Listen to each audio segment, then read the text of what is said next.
सपा सांसद डॉक्टर शफीकुर रहमान बर्क के पोते सपा विधायक जिया उर रहमान बर्क ने संघ प्रमुख मोहन भागवत के बयान पर प्रतिक्रिया देते हुए तंज कसते हुए कहा कि हाथी के दांत दिखाने के कुछ और, खाने के कुछ और होते हैं। दरअसल संघ प्रमुख की तरफ से मुस्लिमों को संघ से जोड़ने वाले बयान पर जूनियर बर्क अपनी प्रतिक्रिया दे रहे थे।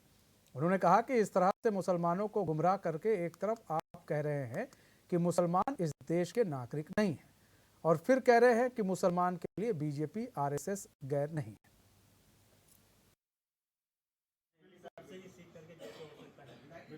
हाथी के दांत दिखाने के और होते हैं, खाने के दूसरे होते हैं। इस चीज को मुसलमानों को गुमराह कर करके एक तरफ आप कह रहे हो कि मुसलमान इस देश के नागरिक हैं और मुसलमान के लिए आरएसएस बीजेपी गैर नहीं है। तो हम पूछना चाहते हैं तो फिर उनके साथ में यह हकतलफी क्यों उनके साथ में बाहर सड़कों पे मुसलमान के नाम पे क्यों मॉब लिंचिंग की जाती है? क्यों मुसलमानों का जो हक है वो उनको क्यों नहीं मिल पा रहा? क्यों उनके जो त्योहार होते हैं उनके त्योहार पे क्यों उनका जुलूस वगैरह निकालने में क्यों परेशानी पाबंदी लगाई जाती है? मेरे यही विधानसभा कुंदर की जिला मुरादाबाद के कुंदर की विधानसभा के अंदर या संभल जिले के अंदर भी अभी जेहलम का जुलूस था, ये ईद मिलादुन नबी का जुलूस है, जगह जगह परेशानी आ रही है। आप बात कर रहे हो आरएसएस के, आप चीफ हैं, तो मैं कह रहा हूँ कि क्यों आपकी सरकार, क्योंकि वो भी भारतीय जनता, आरएसएस एक विंग नहीं है बीजेपी की, बल्कि बीजेपी एक विंग है आरएसएस की, तो क्यों आपकी एक विंग की जो सरकार है मुसलमानों पर क्यों उसको रोक रही है? क्यों आपकी पार्टी के सांसद पार्लियामेंट के अंदर मुसलमानों के साथ में ऐसे अल्फाजों का इस्तेमाल कर रहे हैं जो गली कूचे में भी इस्तेमाल नहीं किया जा सकता? क्यों उनको जलील कर करके आप कह रहे हो कि आतंकवादी हैं, आप कह रहे हो देशद्रोही हैं?